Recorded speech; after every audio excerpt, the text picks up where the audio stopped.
21st century.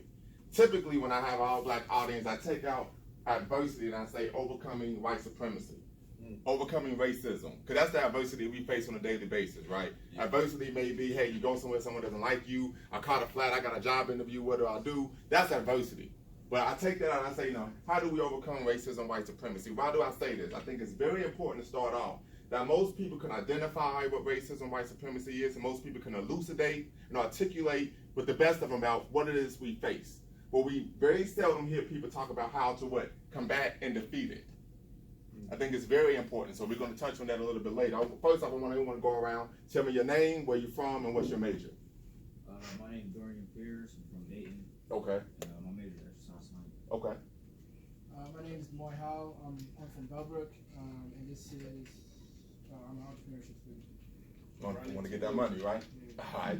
Ronnie Tingle, Dayton, Ohio, and I'm from. My major is astronomy. Okay. My name is Leah King Warren. I'm born and raised here in Dayton, Ohio, and my major is communications. Okay. Yes, sir. Jeremy McDonald, from Dayton. I'm a criminology major. Okay. I'm Kyle Dixon from Cleveland. I'm a business administration. From the land, okay. 216. Okay. I'm Marcus Berry from New York. I'm studying fire science technology. What borough? What borough? Brooklyn. Okay. BK. All right. Brownsville. Okay. Stay in Harlem for a summer. Did you? Gotta go uptown, baby. Gotta go uptown next year. My name is Khalid Muhammad from Chicago, Illinois. Okay. And I'm here for hospitality management and culinary arts. South side, west side, what? Say it again? South side or west side? South side. West Okay. All right, west side, K-Town, baby. Holla at me. All right, what's up? Yes, sir. Hey, I'm Michael Scott. I'm from the west side of Dayton, Ohio. My major is business administration. Okay. My name is Toriano Hector, Dayton, Ohio. My major is visual communication. My name is Jaden Lewis, Huber Heights, Ohio. Biology. All right, wonderful. All right, so I like to start off with a couple quotes. You listed some quotes that I have, my favorite quotes, but we're dealing with education now. We are an educational institution, so I believe everyone is here to acquire that piece of paper, right? Those credentials. Well, Malcolm X once said, we all know who Malcolm X is, right? I hope we know who Malcolm X is, right? Yeah. He said that education is a passport to the future, but tomorrow belongs to the people who prepare for it today. Very important. We also have, anybody know when this picture was taken? You said when it was taken? Yes. Yes.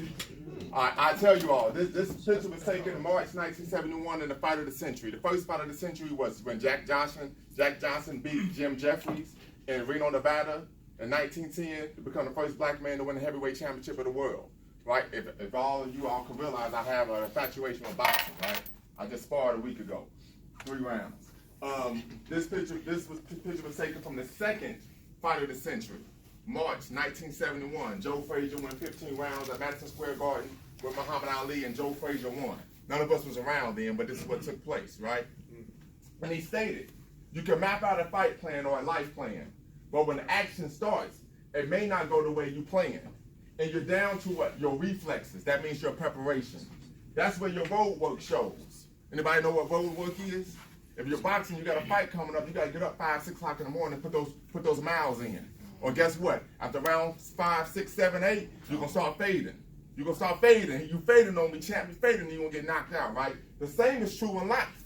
The same is true here at Sinclair. When you're in class and you got to take that test and write that paper, the teacher knows when you prepped, when the paper looks rushed, or when you didn't prep for that exam, right? Or you get your degree hopefully in a year or 2, right? And you get the interview and you show up, you're looking dapper, you got your swag on fleek, right? But you didn't prep for the interview, for guess what happens? It shows up. And guess what? You don't get a call back. And then you wondering why. Was it racism, or did you just not handle your business? Did you not prepare yourself the way you're supposed to? Right? These are real questions we're going to have to ask, because I know people, brothers and sisters, that I went to school with that deal with that very issue, that then they can show up and they can finesse it. It don't work that way in the real world. If you ain't putting the work in, you're going to get found out. You're going to be suspect. When I got on that ring a week ago Sunday, and the guy wasn't putting his road work in, guess what? 3rd round, he was gassed. I got him up out of there, baby. Got him up out there on the body shot, okay? But it wasn't my skill. It was the fact that he was out of shape, because what? He didn't prepare properly. Very important. Nelson Mandela. One cannot prepare for something while secretly believing it won't happen. This is very important. I hope all of you in here identify as men, see yourself as a man, believe that you're an African American. I gotta ask this question because you might have a Raven Simone in the middle that says, hey, I don't know if I'm black or not, right? I hope that's not the case, right? But this is important. So we hope one day the goal is what? To be a father, right? To be a leader. Well, you can't prepare for something you don't believe it's gonna happen, right? That's like getting in a boxing match and saying, well, I don't believe I'm gonna get hit. Well, how you gonna practice your defense then? Right? Very important. You can't prepare for something while secretly believing it won't happen. Very important. So now, I'm gonna show y'all a video about the system. It's called the system. We all know what the system is, yes? Yeah. Somebody tell me what the system is, brother, right here. You talking about the overall, you talking about prison system, or you talking about the any system? In general? We could be talking about the system of white supremacy. What you think? Yeah, the system of white supremacy goes with school, education, to okay, how we eat, to how we live, to what we think, what we see. So okay, I believe that's what the system is. Okay, anybody else? Somebody from this section? The system. What's the system? I mean, we know about it. We live in it every day, right? Some people call it the matrix. Yes, sir. I would say it's more of a mindset than a literal thing. I would say the system could be how you go about your day, how you allow things to affect you. So it's really an understanding of what things are. It's Absolutely. a construct, a social construct. Absolutely. Anybody else?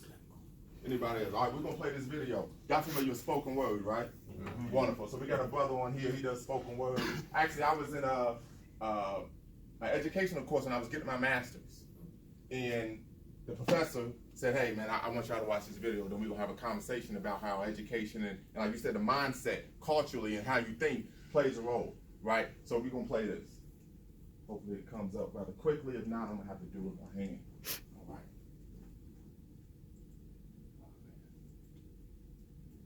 Not working for me.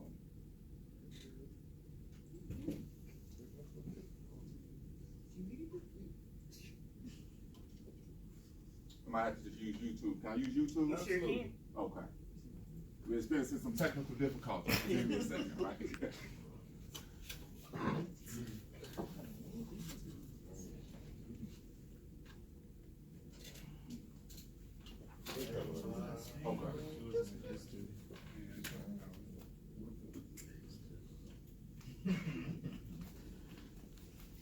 I'm scared what to tell my kids, y'all.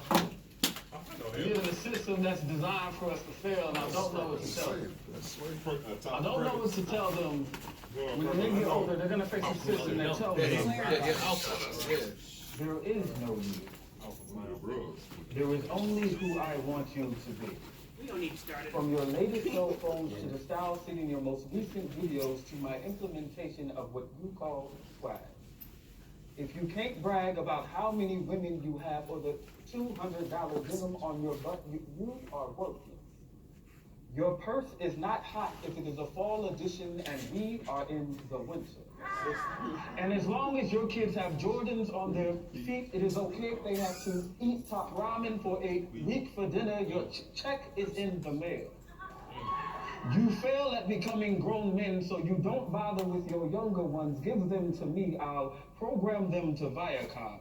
Have them growing up with a single mom and extensive rap sheets and ADD with no off switch and download a defense that is nothing but false self-confidence shown through them being overly aggressive. Your misguided women want nothing but diamonds and Fendi, or dreams of finding a professional athlete to pay for their lives because to them being a wife is not a lifestyle, it is trendy. Trendy to have like a little black dog carried around in a bag. The deconstruction of your black woman and man are going according to plan. Flip the coin, and for those who have chose not to go down that road, make sure that any statement they make that may challenge their masculinity are followed by statements of insecurity. We can't have them thinking for themselves. Program dreams to be a mirage. Close enough to see, yet too far to reach. Aesthetics too pathetic, aka camouflage. Allow them to blend in. Keyword trend. Downtown corners full of rappers who refuse to give up even though their stuff sucks, but will allow them to say their piece. At the very least, it'll make them a quick buck. any more success, initiate operation exploitation. Throw them a bit more cash. I am the system. Programmed to initiate commands. You Negroes, you people, are programmed not to ask. Empty vessels who have sold their souls a long time ago, and you call me robotic. I am the system. Systematically set to just do. You are systematically set to just do and not think, and you call me robotic. Error, redundancy, error, repeat, error, redundancy, error, repeat. Pardon me. I was scanning your culture's current popular music. You want a cop to pay for killing one of you, but carry a no-snitching policy in your own community, which allows you Negroes, you people, to have absolutely no accountability. I really overload reset.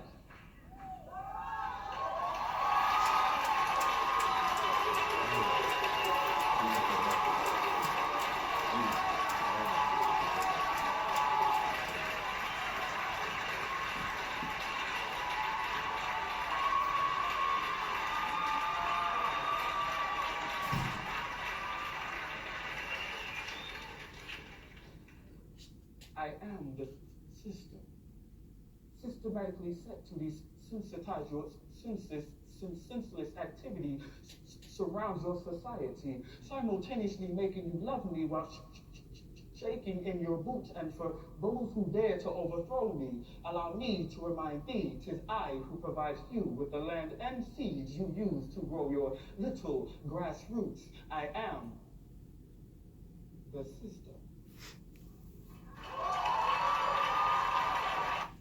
So he said a lot there. Oh yeah. And we gonna dig in. We gonna dig in. Right. The system. So what did y'all take from that? I think he was on point with what you were talking about. Right? Senseless behavior, what? Runs our society, runs our culture, right? Error, redundancy, mindless behavior, right? Everything is self-defeating, self-destructive, racially disempowering, right? We kill each other in a heartbeat. When we say, like, let's go chop a scene and get on that cop now, I said, I don't know about that, bro, right?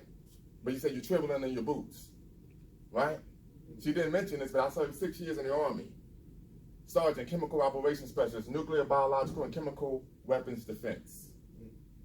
Real talk. I went from private to sergeant in 21 months. What? Because I believe in always betting on black and getting this work, right? Seriously. I believe, and I'm an example of how you can have mainstream success and not compromise your values or your blackness. I'm at House, they get a full ride on a PhD, and they all know I don't like white people. All of them. My thesis was about it. You don't believe me? Google me. Pan-Africanism in the 21st century. When I had to submit my writing sample, guess what I sent them? My thesis.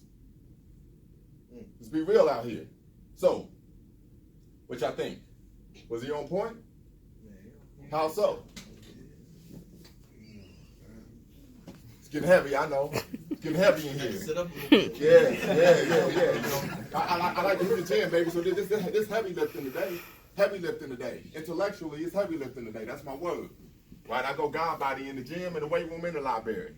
So we're gonna get it today. Holla at me. You said yes. Tell me how.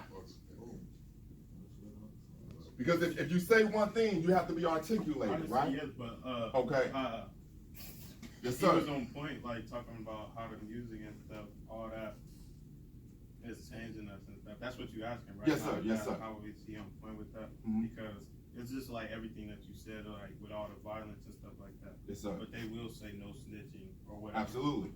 So I believe you do gotta be like yes. all in, like yes. on one side of the spectrum. So what you're saying is it promotes hypocrisy. Right. I tell my children, no one respects a hypocrite. In anything, no one respects a hypocrite. If you're gonna say you're about something, you better be about it. If not, if I told you I believe in always betting on black, and I came in here tomorrow, you saw me at pre-crimes with a white girl, would you take me serious? Nope. Everything I said, you be like, man, get out of here. And you be like, man, I hit it like a home run. Seriously though, am I being 100? Nobody respects a hypocrite. Doesn't even matter what you're saying is factual. 100% correct. If I'm not practicing, if I'm not living it, get up. You got to get up out of Dayton, B. You got to get up out of Dayton. That's what we used to say back when I was going to make it about a Dayton, man. We said it was some more colorful language, right? But that's on the real, 100. So we're going to move forward, though, because we all know what the problem is. But it's the difference between identifying a problem and being able to solve a problem. So I need to volunteer. Yes, sir. You put your hand up first. Like I said, I box. I still box a little bit. So you right-handed, left-handed. All right, so come this way. I want you in the traditional stance. Put your hands up. Southpaw. It was uppercut. Put your hands up, right? And I want you to shoot your jab. Just shoot your jab. No, your jab. So I'm trying to get in. Just say you're a taller fighter. You're using your jab. Come at me. Use your jab. Boom. When I'm trying to get in, every time I try to get in, just shoot your jab. Shoot your jab, right? So I can't get in. I go back to the corner. Like, man, this jab is long. I can't get inside, right? Well, I identified the problem. Now, what's the solution? Because if I just identify the problem, we're going to come back out and do the same thing. Jab me. Like, hit me. Yeah, jab. I mean, you don't got to hit me, but it's acting like you're trying to, right? Boom, right? Same thing happens. Fight over, he wins. Now, you have to be intelligent to have a solution to a problem. So, really throw your jab this time. Bam. Right? Throw your jab again. Right? I have a solution. I know how to counter the jab. If I'm not knowledgeable enough, guess what? He gonna pop on that jab all night. I'm gonna be bobblehead dog all night long. So I have to what? Have the intelligence to know how to solve the problem. Thank you very much. Give me a round of applause. All right. I share this with my children. I share this everywhere I go. To me, intelligence is not the ability to regurgitate facts or information. Anyone can do that, right? A parent can do that. Intelligence is the ability to solve and prevent problems from taking place. That's what intelligence is to me. You meet a lot of people, so-called conscious. They will elucidate, they give you historical facts, etc., right? In 1929, 1951, 1754, 1846, that's great. Now what the hell are we going to do about it? What the hell are we going to do about it? Right? Peanuts. You see what I'm talking about? You want to be serious? You better learn how to solve a problem. You can start by what? Slipping that jab, right? I'm joking, right? All right, next up. What's more important? To be popular or be smart? Smart. All right, we say that, but when I go back to Prentice Power in the system, when we scan our current culture, is to be popular. Let's be 100 here, right? Now here's the issue, and I think this is something that's specific to what? The African American community. I've been to the Caribbean. You think, what do you think it is? Popular or smart? Go to the Caribbean, the popular person, the smartest person. Go to the continent, the popular person is the smartest person. But when you come here in Black America, all of a sudden it's more important to be popular than smart. And if you're being smart, I'm gonna get to you in a second, you're seen as a sellout. Yes, sir. So could you say that you need a balanced mixture of both? Because you can have somebody who's extremely smart, but doesn't put themselves out there and doesn't speak what they know. Yes, sir. What's the point of having the knowledge if you don't keep it to yourself? Absolutely. You got people who are popular but don't have anything to do with that popularity. Absolutely. And I'll give you two examples of that. I'm so glad you brought that up. There's an African power that states that keeping knowledge to yourself is like having a candle burning in the closet. It doesn't illuminate anything, right? You gotta have the candle out there, right? Other thing. Oftentimes, people who are popular but don't know nothing, they put themselves out there and they have what? They have a platform. We can mention celebrities, but I'm not gonna do that, right? But they talk. Such and such said, da da da da. I actually give you an example because I'm a Nas fan, so I'm gonna shoot at Jay-Z real quick, right? Okay. Jay-Z's on stage with Hillary Clinton during the election 2 years ago. Jay-Z, first off, has never been known as anyone political. Every song he's ever made has been about bitch, fuck, hoe, dark-skinned chick, I'm gonna kill you, sell drugs. That's what you about. That's what you about. All of a sudden, this white woman who called black men super predators. Super predator. No, you ain't a criminal. You're not a thug. You are a predator, and you are super at being a predator. That means you're better than a lion, a crocodile, a tiger. Listen, you apex food chain. And we gotta do something about you, right? Now all of a sudden Jay-Z on the stage talking about Trump's divisive. I don't care for Trump, right? But I can't take you serious because I know you're being a puppet for this white woman. So we gotta understand, we talking about white supremacy, it isn't just white male supremacy. It's the white man and his wife. You don't believe me? Go ask Emmett Till. Oh, you can't. All right, back to what we talking about. Facts, right? We're gonna be 100 here. It's the white man and his wife. I don't want to hear nothing about this stuff about she mixed, she red bone. I don't want to hear none of that crap. Right? It's the white man and his wife. You remember that? You remember that? Straight up and down. Straight up and down. Y'all think I'm playing? I was at Wright State when I got my undergrad. I was in the gym working out, you know, trying to be body by the moon, but you know what it is, right? White girl comes up to me, grab my arm, I say, "What are you doing?" I don't know you like that. I almost came over, you know what I mean? Seriously. She said, "Oh, you know, I thought you were kind of cute." I said, "You can't be touching me like that." She said, "Well, I said, "Look, I don't practice bestiality." She said, "What does that mean?" I said, "I don't have sex with animals," and I walked off. Okay, but I tell you, I believe in all. I'm unapologetically African. This isn't play. This isn't play. This is who I am. Everybody know me. Like, yeah, he's been like that since he was about in 3rd grade. Seriously. When I was in 4th grade, the teacher said, "Hey, we want you to write a book report on someone famous." I chose Nat Turner. When the man had us on the back burner, facts for to say, he said he led one of the greatest revolutions to free the slaves and he got murdered. Right? Teacher, my parents didn't even know who the man was. Seriously. I've been like this since I was a little boy. This comes from the ancestors. Straight up and down. So, real quick. So we're going to get to some solutions, right? Because I told you, so you can identify a problem, you better have a solution, or you just talking, you're wasting my time. You're bumping your guns, I ain't got time for that. So I believe, anyone know who Dr. Milana Karinga is? Yes. Wonderful. Tell me who Dr. Milana Karinga is. I know the name, but I don't know. Okay. He, Dr. Twain's actually, class. he. Shame on me. Shame. It's okay. Dr. Milana Karinga, he was the founder of the US organization. The US organization was an organization, a black cultural national organization that was created in the 1960s based off the teachings of Malcolm X. And this organization is responsible for giving you the Pan-African holiday of Kwanzaa. Okay? He is a professor of African American Studies at California State University, Long Beach. Okay? And he states, matter of fact, if you ever took Dr. Schwed's class, the book Into the Black Studies was written by Dr. Karinga. He They states stopped that. printing it. We couldn't get it this year. They Oh, stopped well, printing he gives a revised version every 10 years. Okay. So in 2020, we had the 5th edition. Excellent. Yes. He states that the problem in the African American community is a cultural crisis. He says we have an inadequate and unhealthy view of ourselves, society, and the world that we live in. And as a result, it causes us to engage in racially disempowering, self-defeating, self-destructive behavior. Do you think he's correct about that? Yeah. I think he's correct about that as well, right? Because when I meet people and then they find out, oh, I'm down for the cause, they say, well, what type of black are you? Right? I'll give you an example. My children, bless their heart, right? Drive me crazy, but it's all good. I teach them in terms of their grades. A is for African, B is for black, C is for Caucasian. Don't bring any C's up in my house. I tell them that. Straight up and down. Seriously. Seriously. If they get a C, I say, you're trying to be average, you must want to be white. You must want blonde hair and blue eyes. No, I don't. Yes, you do, because you're being average. We associate excellence with what it is to be African and what it is to be African American. So if you're not about that life, I can't mess with you. We associate mediocrity. We associate being a miscreant. We associate criminality with what it is to be white. One is because it's historically accurate.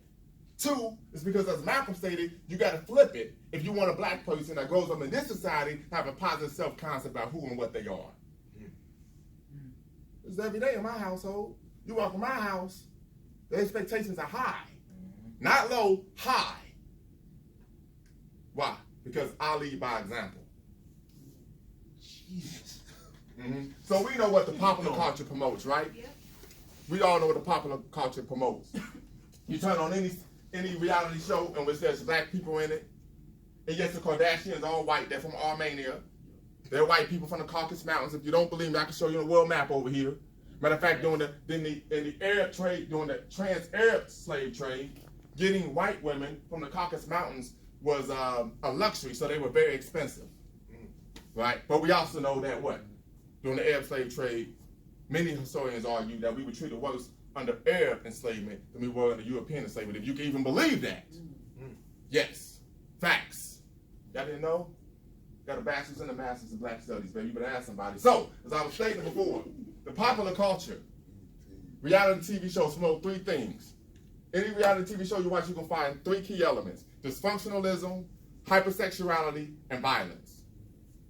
Any reality show you watch, unless it's Flip That House or something like that, right? Right. You know, or it's a cooking show, it's a cook-off or something, right? Right? But either one of those, you're going to find dysfunctional behavior, hypersexuality, and violence. You got to realize this. Now, many scholars argue, and educators argue, that people live vicariously through entertainment. So the type of music you listen to, the type of TV shows you watch, is reflective of who you are as a person or who you would want to be. So you say, why are you watching that? And they, well, it's just TV. Nah, you into that. That's what you about. It's going to come out sooner or later. You need to watch that when you start talking about having a mate. Someone you want to build with, right? Seriously. And then, hey, you have a baby, you're a great father, but she's giving you problems for no reason. Well, that's a mindset. You should have realized that when she was watching Kardashians every night. Jeez. Right? Exactly. Or you wasn't paying attention because you were just trying to get that box. But we're going to talk about that another day, right? Right, we ain't going to focus on that. Right. So, once again, if we talk about Kwanzaa, I believe the solution is 7 principles of Kwanzaa. We're talking about unity, right? Umoja, Kuchishakalia, Ujima, Ujama, Nia, Kumba, and of course, Amani. But this is very descriptive to me. Because this is what's going on now. We know what colonialism was. We know what slavery was. Stand up real quick. Can you stand up for me real quick? I need another volunteer. We know what that is. I'm the white European officer. I got the gun to your head, and you're going to do what I tell you to do. It's going to be more than she wrote, right? Wonderful. I'm going to cancel Christmas, Kwanzaa, Yom Kippur, everything if you don't do what I tell you to do. Have a seat. Now, neo-colonialism, can you stand up? Put the gun to your own head. And I get paid off of it. That's what's going on now. We do to ourselves what they used to do to us, and they make money off of it. That's neo-colonialism. So we have a neo-colonial state, many of our community does on a macro level. Thank you very much. This is the problem, extreme problem. So how do we solve this problem? Once again, I talked about overcoming adversity. We talked about identifying greatness. I'm not going to identify greatness for you. You all are going to be tasked at the end of this presentation by identifying African-American models of success and greatness yourself. I'm not going to do it. You're going to have to. That's why this big blue bag is on the floor. You'll see what that is in a minute. So, going to black psychology now. There was a term called negrescence that was coined by William E. Cross Jr., who was a black psychologist. And negrescence is the French term for becoming black. Well, he argues that most black people have a, matter of fact, the Harvard implicit bias test states that most black people, when they take the test, have a pro-white, anti-black disposition. When I took the test, I said I was anti-white, pro-black. Seriously, I mean, my daughter took the test. I gave my daughter, y'all know what the dollar test is, right? I gave my daughter the dollar test when she was 5. She's 8 now. We did the dollar test again 2 weeks ago. Gave her the black doll, white doll. I said, which one is pretty? She said, the black doll. I said, which one is smart? The black doll. I said, which one is bad? She said, the white doll. I said, good, you passed flying colors. Now let's go. All right, swear to God, not making this up. So, negrescence. He says it's a 5-step process. Pre-encounter, you have what? Negative value system. You internalize white supremacy. Encounter, you have some type of crisis. Immersion, one begins to want to learn about what it is to be a black person, learn your history, culture. Internalization, you begin to resolve what it is to be pro-black, anti-white. Then internalization, commitment. You move from theory to practice. The greatest example of this that many scholars use is the life of Malcolm X. Y'all know who Malcolm X, right? Yes, right. Wonderful. All right. El Hajj Malik El Shabazz. So pre-encounter, this is when he was Detroit rated. Remember he had the conch hair? Y'all saw the movie. Yeah. Right? Criminal-minded, believe white women were more beautiful than black women. Seriously, remember? Yeah. Anyone read the autobiography? Yes. Yeah, he said, what did he say? He said, man, the lights would be off, we would turn the lights on and take the cover off just so we could see your white skin. That's just what? Pirates here. Yeah. Anti-black, pro-white, pre-encounter. What movie is this? X. Malcolm X. Spike Lee's X. Went to jail for robbery. And he had a lack of purpose in life. Many of our brothers, unfortunately, have a lack of purpose in life. Right? So you could be at there's an African proverb that states that to spend a long time in water doesn't get you clean. So you could be at an institution of higher education doesn't make you educated. Because you have a purpose. There's a difference between being a college student and a 13th grader. A 13th grader doesn't have a purpose for being at the institution. They think college is what they saw when Drumline and Stump the Yard. A 13th grader wants to be a social butterfly. A 13th grader is what? Going to take out a bunch of classes they don't really need to get out of the institution. But a college student has a purpose. And they're driven. right? So this is Malcolm when he was Detroit Red. He had an encounter. He went to prison. And for many brothers, unfortunately, they wake up when it's too late. When you're 25 to life, when you got 7, 8 felonies, right? And you can't do nothing now. Began to question things he previously held to be true, became open to the process of learning. Because when you're a Negro, when you're a Mr. or Miss Negro, you're not open to learning anything. You're closed-minded. Immersion, he became eager to learn from Elijah Muhammad, ready and willing to help others by first helping himself. Wants others to gain a black identity as well. Matter of fact, they had a process in the nation called fishing, right? You go out and get new recruits, bring them into the organization. Now, Malcolm said that one of the reasons I was so good at that, because he was a hustler on the street. He knew how to talk people into doing something. But now he was talking them into what? Black liberation. Internalization, Malcolm X, he had an African frame of reference. He traveled to Africa. He became a Pan-Africanist. Spike Lee didn't talk about that in the movie, but you got to read the book. Ready to fight for the rights of black people all around the world. Then, of course, commitment.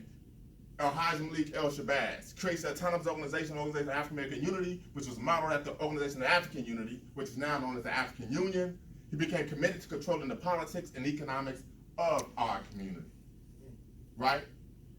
Malcolm X is the model, I believe, for manhood. Straight up and down. Because he went through that process. Right?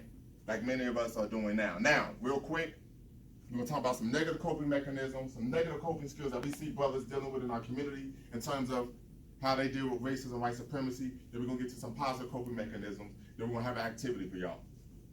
Negative coping mechanisms. The Uncle Tom, the sellout. Can anyone name an Uncle Tom that they know? In popular discourse. So, like someone like that. Not even more personally, but maybe a politician, someone like that. Yes, sir. I personally don't sit well with Al Sharpton. Okay, very good. I think that's a great example. And you don't even have to elaborate because I know why. Right? Yes, sir. T.D. Jakes. Okay, elaborate a little bit. Because, man, like, I feel like if you speak in a word like a Jesus, even though I'm better in my religion, yes, sir. Like, he did that for free. Okay. You know what I'm saying? And he's bankrolling, he's making money. Yeah, so you got the security here. You're doing too much. Like, okay. With a word that's supposed to be free to me. Okay. Anyone? Somebody had their hand up here? Yes, sir. Ben Carson. Ben Carson. Elaborate. This is the first black man ever successfully separate Siamese twins. Yeah. He's a neurosurgeon. Yes, sir. Please elaborate. Man, it's just some of the things he said, and like when he was in the position of power, it just was real questionable. Absolutely. Okay. It's been a while because it obviously been 2 years since we've been on the main front. Yes, so sir. I can't remember everything, but that's okay. You know he's the Secretary of HUD now. Yeah. Right. Yes, sir. I said Barack Obama. Barack Obama. Okay. All right. Yes, sir. Please. I feel like he did nothing for the black community while he was in office, but he did things for LGBT. He did things for. So he placated every other minority group except for black people. Exactly. He stripped. He gave people the rights for free that we had to work for, hard for. Absolutely. He just gave it to them. You know, people who aren't even citizens of the country, he gave it to them. Right. While he left us hanging. Right. Exactly. Okay. Y'all know who Jadakiss is, right? Yeah. J-A-D-A got beef with the feds and the DA. All right. You know, Jadakiss said the only thing worse than a coward is a coward with power. Dang. Right. And I feel the same way about Barack Hussein Obama II. Yes, sir. I'm pretty sure everybody would agree. Kanye. Kanye, okay, all right, yes sir, yes sir. All right, but this is one of the things that we see. The same thing happened in doing slavery on the plantation. You would have someone to say, listen, I'm tired of getting my ass whooped, so I'm gonna be buddy with the master, right? See, now during that time, the person who was the head slave had low status in the slave community. If you don't believe me, read Frederick Douglass's autobiography, right? He talks about this, right? The Sambo, the anti-intellectual decline. We got a lot of brothers fit this mold. Matter of fact, guess what? Y'all won't believe this, but I was class clown of the year when I graduated high school. Matter of fact, when I first came here to Sinclair in January 2006, I had a 0.9 grade point average cumulative. 0.9. And I was ready to drop out. I said, college isn't for me. But the reality was I wasn't studying. I was taking more time, spending more time chasing girls. Right? I went to Colonel White. And then I met Dr. Tway. Yeah. Straight up and down. So this is a real issue, right? Because me as a black man, 35, I wouldn't even take you serious if you was a clown. I wouldn't take you serious. I was like, man, this dude buck dancing and all this. Get up out of here. I didn't take you serious, right? But And why is this the case? If you ever get a chance, read Dr. Naeem Akbar's book called Breaking the Psychological Chains of Slavery. Black man, he's a black psychologist.